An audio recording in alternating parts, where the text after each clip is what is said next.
darles a la carta del apóstol Pablo a los Filipenses, capítulo 1. Vamos a leer los versículos 1 y 2. Pablo y Timoteo, siervos de Jesucristo, a todos los santos en Cristo Jesús que están en Filipos, con los obispos y diáconos. Gracia y paz a vosotros, de Dios nuestro Padre y del Señor Jesucristo. Es normal que cada uno de nosotros se identifique con ciertas porciones, versículos que aparecen en la Biblia. Han tenido una significación, una relevancia y nosotros nos hemos apropiado de esas porciones. Para algunos pueden ser los salmos, ciertos salmos que han significado algo especial. Para otros puede ser su texto favorito, Juan 3:16 o Romanos 8:28. Otros, para quienes Filipenses es su libro favorito de la Biblia, hay ciertas partes de esta carta que han memorizado y aprendido. Puede ser Filipenses 1:6, estando persuadido de esto, que el que comenzó en vosotros la buena obra, la perfeccionará hasta el día de Jesucristo. O 1:21, porque para mí el vivir es Cristo y el morir es ganancia. O bien puede ser Filipenses 4:13, todo lo puedo en Cristo que me fortalece. Pero podría garantizarles que el texto que vamos a estudiar hoy, nadie aquí. Estudiaremos la salutación, o sea, los saludos iniciales de la carta. Estos aparecen en estos dos primeros versículos que acabamos de leer. Difícilmente alguien tenga las salutaciones como uno de sus pasajes favoritos. Pero las salutaciones no solo no son favoritas, podemos decir que son hasta descuidadas. Es muy fácil comenzar a leer una epístola y mientras nuestros ojos están leyendo la salutación, ya la mente está pensando en la sección que viene a continuación. Pues miren, en la salutación de Pablo a los filipenses encontramos información relevante y necesaria sobre la vida cristiana y sobre la iglesia. El bosquejo de nuestro sermón es muy sencillo, fácil de aprender. Este texto nos presenta básicamente tres cosas: los siervos, los santos y el saludo. Vamos a orar. Padre, te alabamos una vez más y nos ponemos en tus manos. Toma la pobre palabra humana y hazla poderosa para gloria y honra tuya y para traer de las tinieblas a tu luz admirable a personas que todavía no te tengan a ti como Señor y Salvador. Señor, estamos en tus manos. Te lo suplicamos en el nombre de Jesús. Amén. Dice el versículo: Pablo y Timoteo, siervos de Jesucristo. Y lo primero que llama nuestra atención es que aparecen dos nombres en este saludo: Pablo y Timoteo. ¿Será que Timoteo es el coautor de esta epístola? Junto con Pablo, él escribió esta carta. Realmente no es así, porque en el resto de la carta encontramos a Pablo hablando en primera persona del singular. Versículo 3, doy gracias. Versículo 9, esto pido en oración. Versículo 12, quiero que sepáis. Y en el capítulo 2, él dice que va a enviar a Timoteo. ¿Por qué entonces se menciona a Timoteo aquí? Probablemente por la relación que tuvo con la iglesia. Ustedes recordarán que él estuvo en la fundación de esa iglesia. Les había visitado de nuevo en una ocasión. Y ahora tiene un viaje pendiente hacia ellos que se describe o se narra o se menciona en el capítulo siguiente, capítulo 2. Pablo quería darle a conocer a los hermanos que Timoteo era de un mismo sentir con él en cuanto a todo lo que acontecía y era importante para Pablo. Todo lo que él narra sobre las exhortaciones que hace a Timoteo le importaba.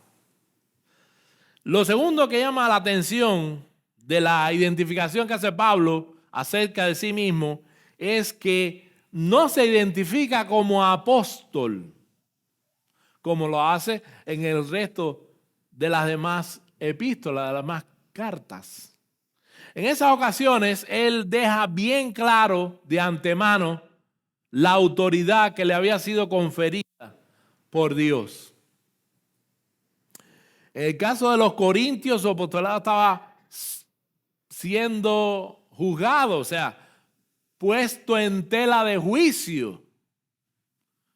Por esto le dice en el capítulo 9 de esa carta, no soy apóstol, no he visto a Jesús el Señor nuestro, no sois vosotros mi obra en el Señor. Si para otros no soy apóstol, para vosotros ciertamente lo soy, porque el sello de mi apostolado sois vosotros en el Señor. Versículos 1 y 2 de la carta a los Corintios.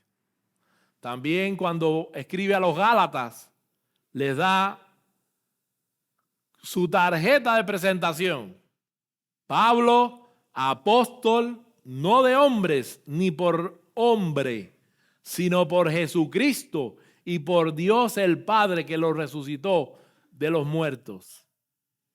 Sin embargo, el saludo que le dio a los filipenses no suena igual, para nada.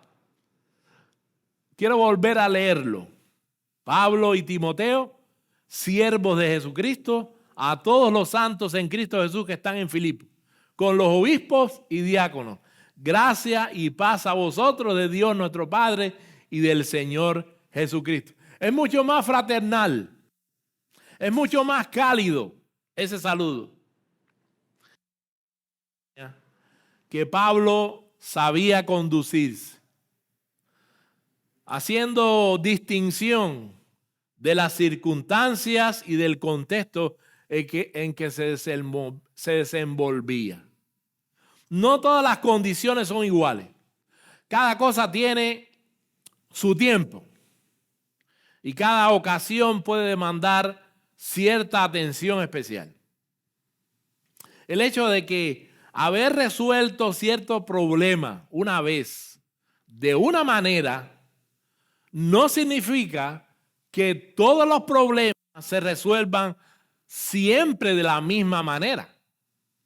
Ni el hecho de que otra persona trate a un individuo de una forma, quizás con más confianza, no nos da derecho a nosotros a tratarlo de la misma forma, de la misma manera.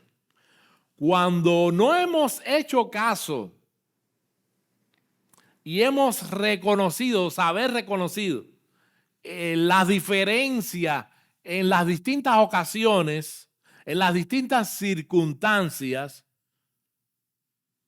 hemos fallado, hemos cometido imprudencia. Por ejemplo, sobre todo los que son más jóvenes, si escuchas a tu amigo, quizás a tu padre, cuando le habla a otra persona de cierta forma, con cierta confianza. Eso no significa que todo el mundo le puede hablar a esa persona de la misma manera. Dios nos llama a ser sabios y a evaluar las circunstancias. En ocasiones fue bueno y aún necesario que Pablo defendiera su apostolado. Lo estaban cuestionando. En otras hubiera sido un exceso poco sabio. Y lo tercero que llama nuestra atención es que Pablo se identifica a sí mismo y a Timoteo como siervos de Jesucristo. Dios llamó a Moisés mi siervo, en el libro de los Números, capítulo 12, verso 7. En Deuteronomio capítulo 34, 5, cuando está narrando la muerte de Moisés, allí dice, y murió allí Moisés, siervo de Jehová. El Señor también se refiere a los profetas como mis siervos los profetas, Zacarías 1:6.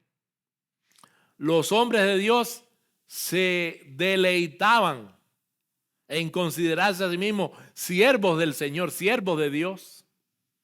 La epístola a Santiago empieza diciendo Santiago, siervo de Dios y del Señor Jesucristo. Pedro en su segunda epístola dice Simón Pedro, siervo y apóstol de Jesucristo.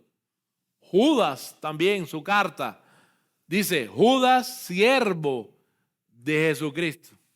El concepto de siervo que Cristo tenía aparece en Lucas capítulo 17, a partir del verso 7. Ahí se nos dice que cuando hacemos lo correcto, cuando obramos como Dios manda, simplemente somos, como dice Cristo, siervos inútiles. Pues lo que debíamos hacer, eso fue lo que hicimos. Nosotros no debemos sentirnos como si Dios nos debiera algo. Como si Dios tuviera que estar agradecidos por estar ahora en su causa. Dios no nos debe nada por serle fiel. Solo hacemos lo que tenemos que hacer. Somos siervos. Porque vivimos para hacer la voluntad de otro. Y eso es lo que nos convierte en siervos. ¿Y cómo debe ser un siervo? ¿Cómo obedecer a Dios? Bueno, esa obediencia debe ser diligente y completamente. Pablo le está diciendo con esto, no estamos para decir ni hacer nuestra voluntad. Cristo es el dueño. Es la voluntad de Él la que tenemos que hacer. Tenemos que cumplir con su palabra. Por eso, cuando Dios llamó a Samuel, Él le contesta al Señor, habla, porque tu siervo oye. Pablo y Timoteo se consideraban siervos de Cristo y por consiguiente siervos de todos.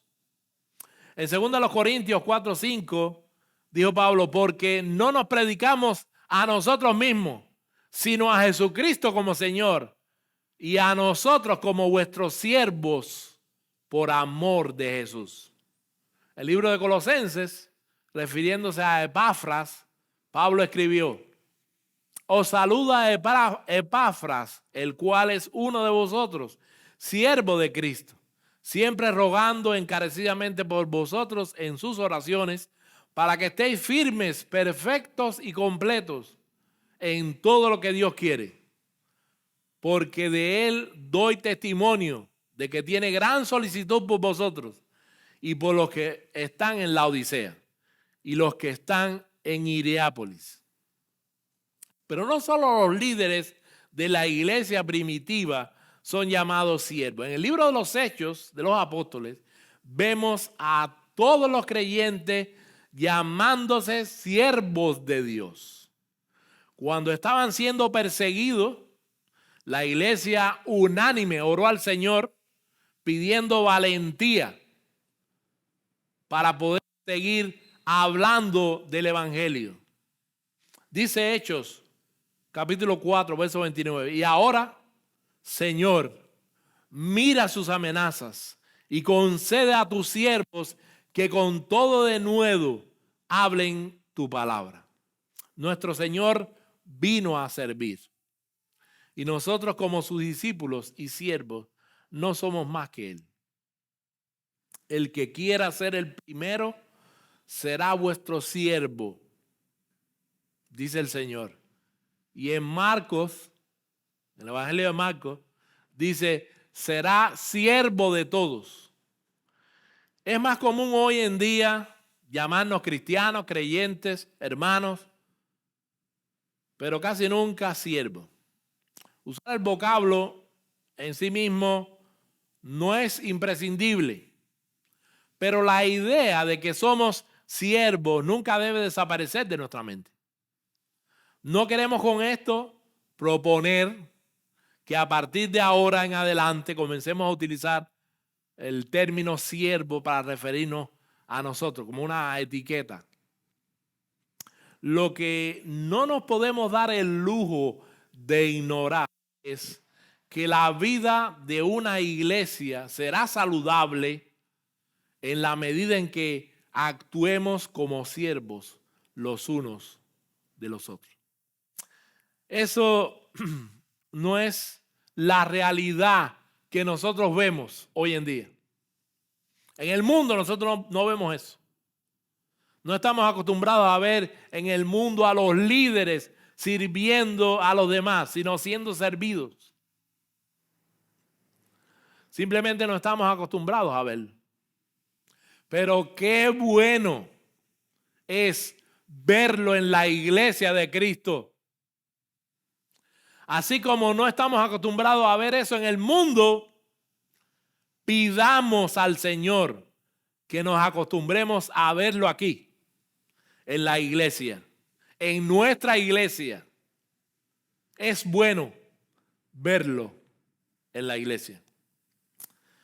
Pero es necesaria una cosa: estimar cada uno a los demás como superiores a él mismo. Eso lo dice Pablo en el próximo capítulo. Y esto no es otra cosa que humildad. Eso es ser humildes. No importa tu posición económica, no importa tu profesión, no importa el cargo que tú tengas, no importa tu apariencia personal, no importa tu función en la iglesia, no importa quién eres. Si vamos a ser siervos los unos de los otros, tenemos que estimar y considerar a los demás como superiores a uno mismo. Hay hermanos y hermanas en la iglesia que nos deben servir de ejemplo. Hace poco yo llegué, pero puedo reconocerlo. Estos hermanos parece que tienen muelles en los pies, resorte, hacia una oportunidad de servicio. Debemos recordar esos ejemplos e imitarlos. Quizá ahora mismo te venga un nombre de alguien a la mente, de personas que son así, dispuestas siempre a servir. Pero aún así, ninguno llega ni siquiera a compararse con el ejemplo por excelencia, el de nuestro Señor Jesucristo. Él es llamado el siervo de Jehová en el Antiguo Testamento, siendo Dios omnipotente, omnisciente, santo, glorioso, creador de todas las cosas, sustentador, autosuficiente. dice la Escritura, que se despojó a sí mismo, tomando forma de siervo. Pues si yo, dice el Evangelio de Juan, el Señor y Maestro, he lavado vuestros pies, vosotros también debéis lavaros los pies los unos a los otros. Porque ejemplos os he dado, para que como yo os he hecho, vosotros también hagáis. Juan 13, 14 y 15. Y la única manera de poder nosotros seguir su ejemplo es sirviendo, a través del servicio. La Biblia no habla de una disposición innata que hay en nosotros a considerar a los demás como superiores a nosotros mismos. No, yo naturalmente, eso es lo que pienso siempre. No, eso no está de una forma natural en nosotros. Esa es una gracia que debe ser ejercitada. Ejercitada en el hogar, ejercitada en el trabajo, ejercitada en la iglesia, en cualquier otra área en la que nosotros nos desenvolvamos. Las oportunidades se presentarán, van a estar ahí. Pero nosotros debemos tener los ojos para poder reconocer las oportunidades y para poder aprovecharlas. Servíos por amor los unos a los otros, dice Pablo a los Gálatas, capítulo 5, verso 13.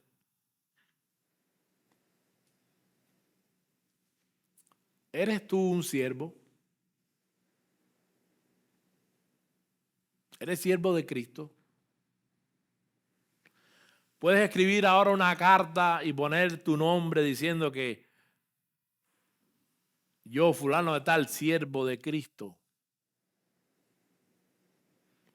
Le sirves a tu esposa, a tus hijos, sirves a tus hermanos, a cualquier hermano, a todos los hermanos. Continúa diciendo el versículo: a todos los santos en Cristo Jesús que están en Filipos con los obispos y diáconos. Este término que aparece aquí, santo, se aplica en las Escrituras a todo lo que es apartado o dedicado al servicio de Dios. Por eso es que se aplicaba al templo, a los sacrificios, a la instrumentaria del templo, a todos los utensilios que se usaban. Cuando se aplica a los creyentes, eso tiene una implicación. Implica que ellos ahora viven para otro. Están dedicados ahora al servicio de Dios. Tienen otras metas. Tienen ahora otros objetivos. Y esta es una realidad que se manifiesta en todas las esferas de la vida del creyente. Como aquel que os llamó es santo, sed también vosotros santos en toda vuestra manera de vivir. Primera de Pedro, capítulo 1, verso 15. Los santos en la Escritura no son individuos muertos que han sido canonizados por la iglesia. Son creyentes vivos que han sido apartados por Dios y que han dedicado su vida a servir a Dios. En Efesios capítulo 6, verso 18, dice Pablo: orando en todo tiempo con toda oración y súplica en el Espíritu y velando en ello con toda perseverancia y súplica por todos los santos. Este versículo no enseña que nosotros debemos orar a todos los santos, sino por todos los santos. Y Efesios 4:12 nos dice que Cristo dio dones a la iglesia a fin de perfeccionar, equipar, preparar a los santos para la obra del ministerio, para la edificación del cuerpo de Cristo.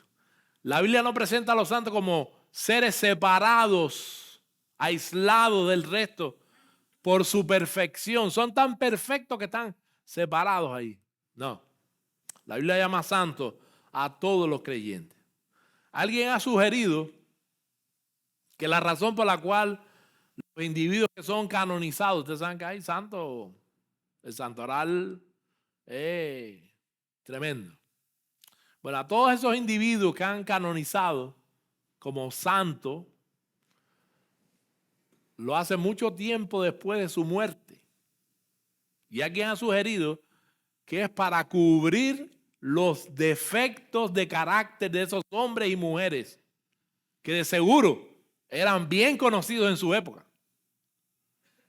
Por eso en su época ninguno fue elevado a santo. Porque de ninguna manera eran perfectos. Y la gente lo sabía. De hecho, después que Pablo expresa que está escribiendo sus cartas a los santos de las iglesias, procede a corregirle. Él le reprende.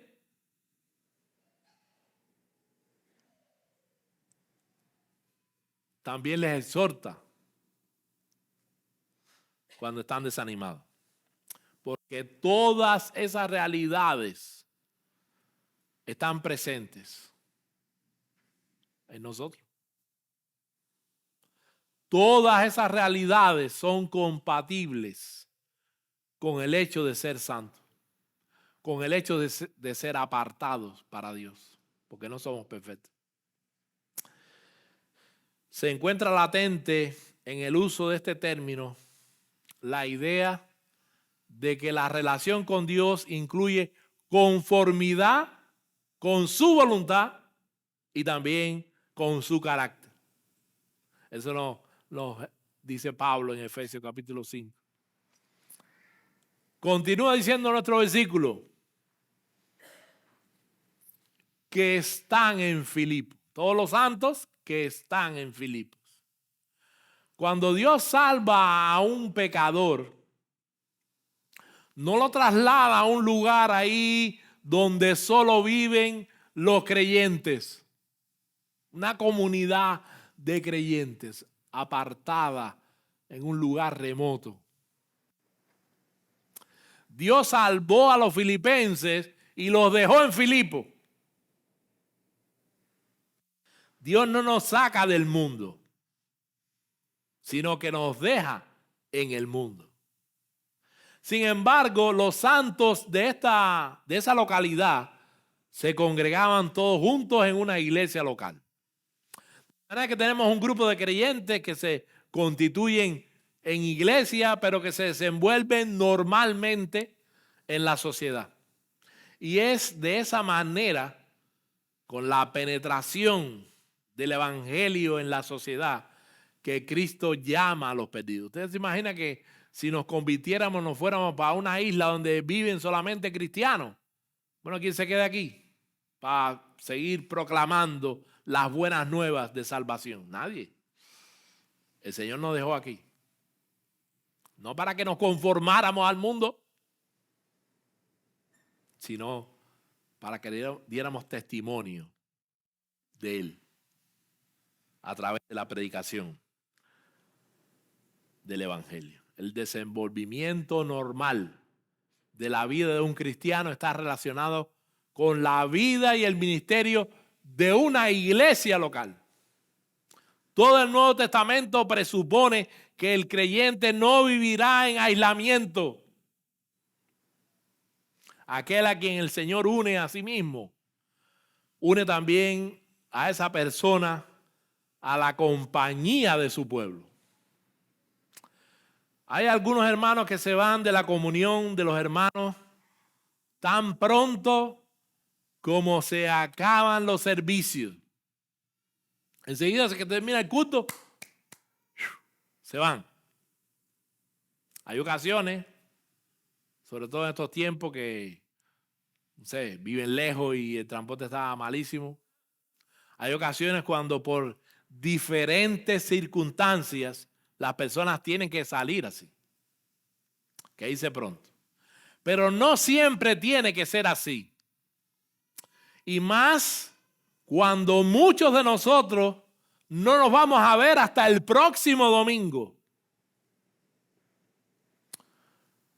Entonces no hay justificación para que siempre tenga que ser así. Pablo entendía que los santos de Filipo iban a estar juntos y unidos. Si alguien dirige una carta a los creyentes que se congregan en la primera iglesia evangélica, Los Pinos Nuevos, Habana Vieja, ¿sentirías que te la están enviando a ti?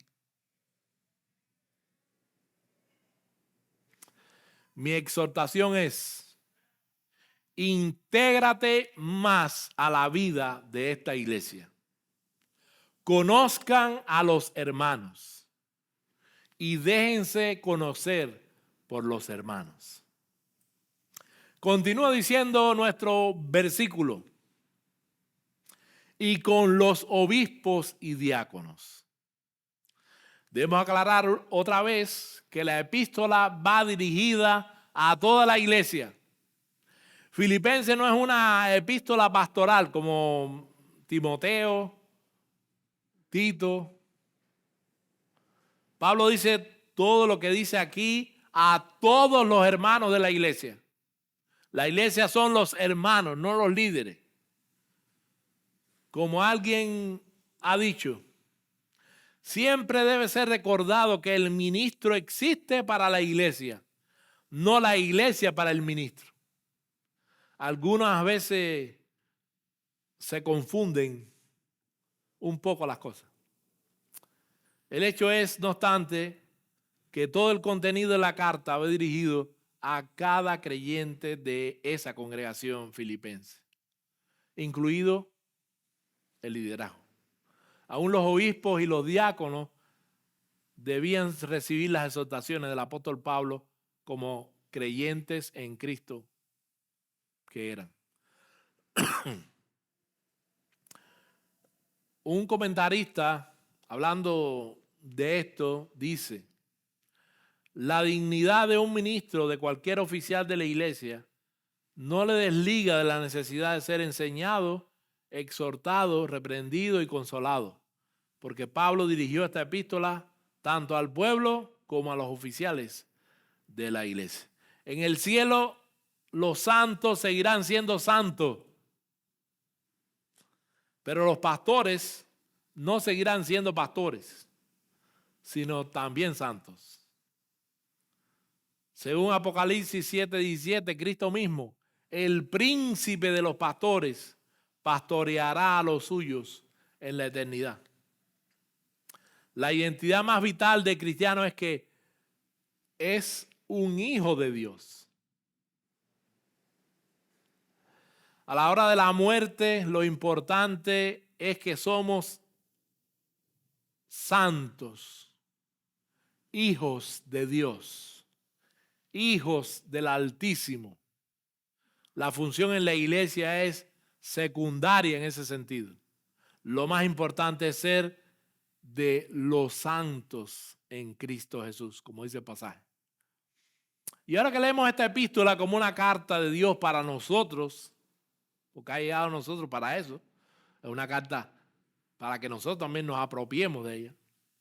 Tenemos que dar por sentado que cada uno de nosotros está incluido ahí.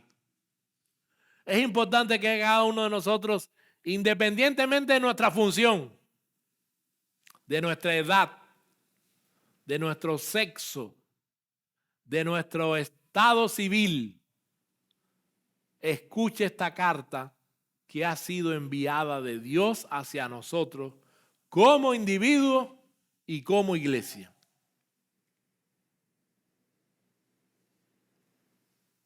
Gracia y paz a vosotros. Continúa diciendo nuestro versículo, o los versículos que estamos estudiando. Literalmente, gracia nosotros y paz de nuestro Dios, Padre y del Señor Jesucristo.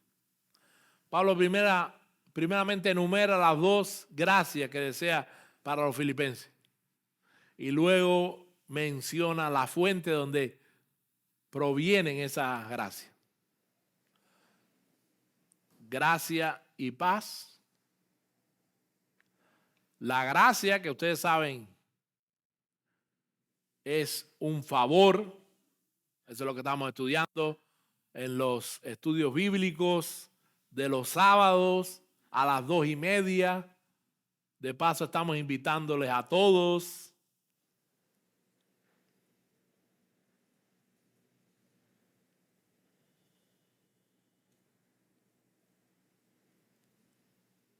Gracias el favor y paz son sus frutos. La primera abarca todo lo que se encierra en el amor de Dios, según es manifestado para con los pecadores. Y la segunda, el conjunto de los beneficios que salen, emanan, brotan de aquel amor. Charles Hodge, comentando acerca de esto, dice: por consiguiente, todo bien, ya sea providencial o espiritual, temporal o eterno, está incluido en los términos justificación, adopción y santificación, con todos los beneficios que les acompañan o que emanan de ella. Con este deseo de gracia para los filipenses expresado por el apóstol Pablo en su saludo,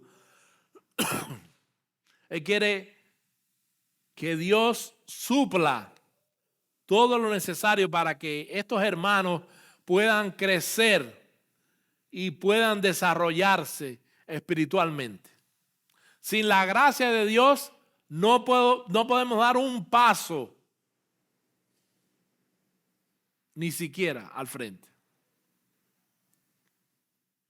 En la salutación, Pablo está mostrando su reconocimiento de que es Dios de quien proviene todo lo que nosotros necesitamos como pueblo suyo que somos.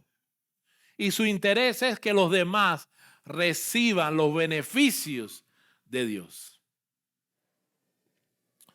El otro término es paz.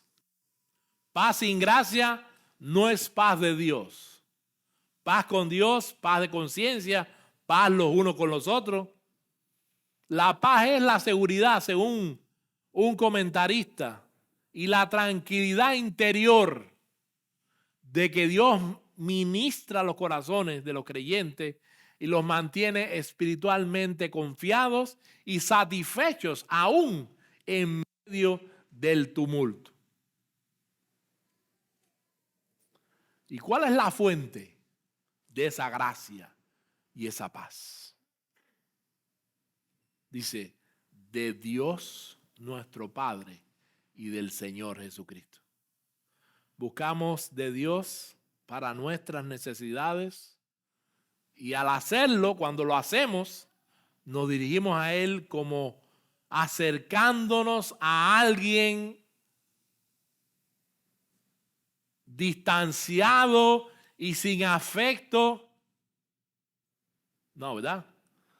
Sino como lo que es, como lo que realmente es, como lo que Él espera, como lo que Él desea.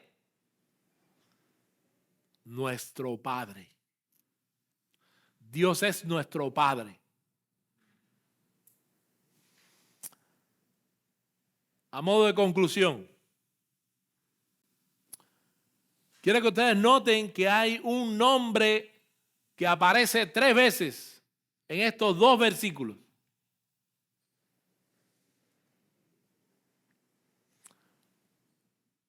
¿Cuál nombre es?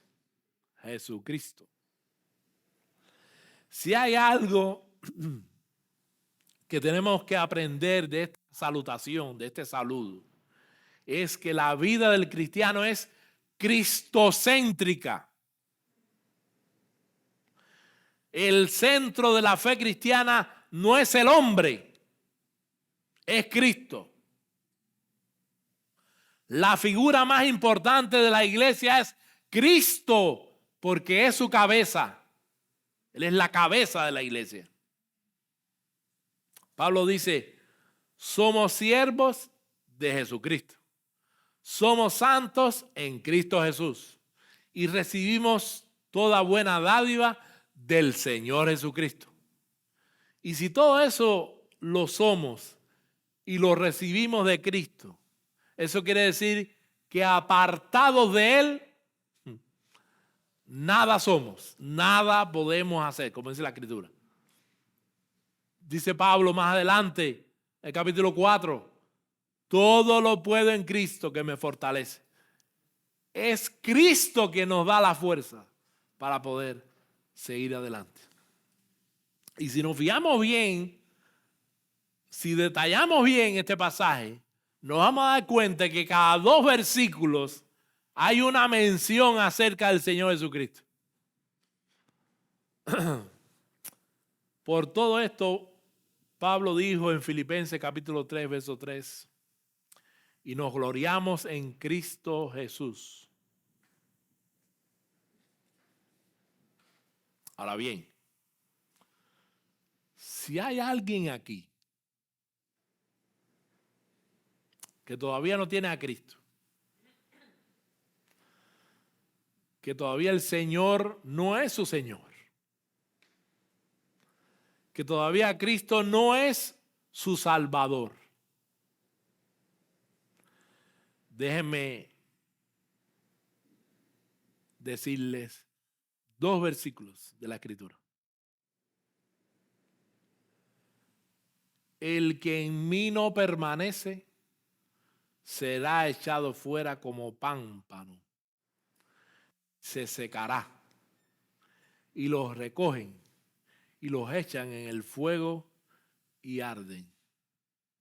Eso dice el Evangelio de Juan, capítulo 15, verso 6. También el libro de los Hechos, capítulo 4, verso 12.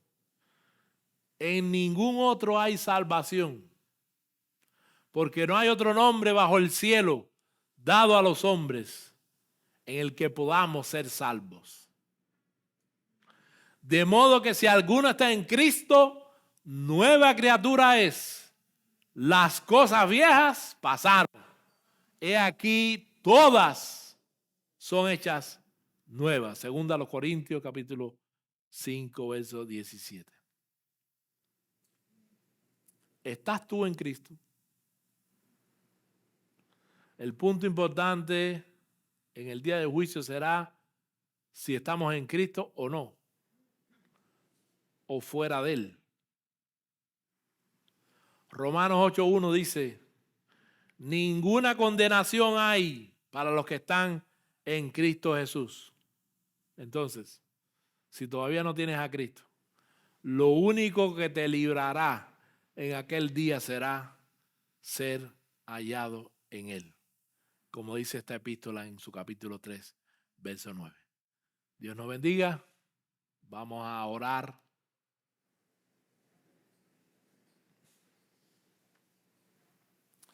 Para ir finalizando.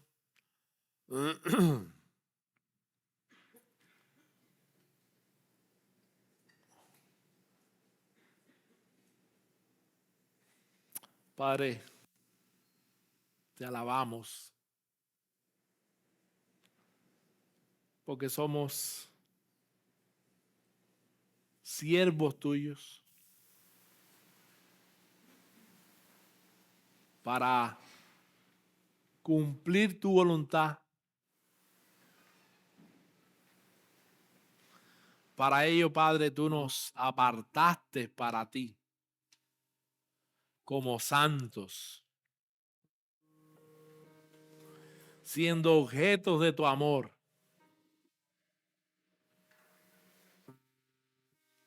Y te damos muchas gracias por eso.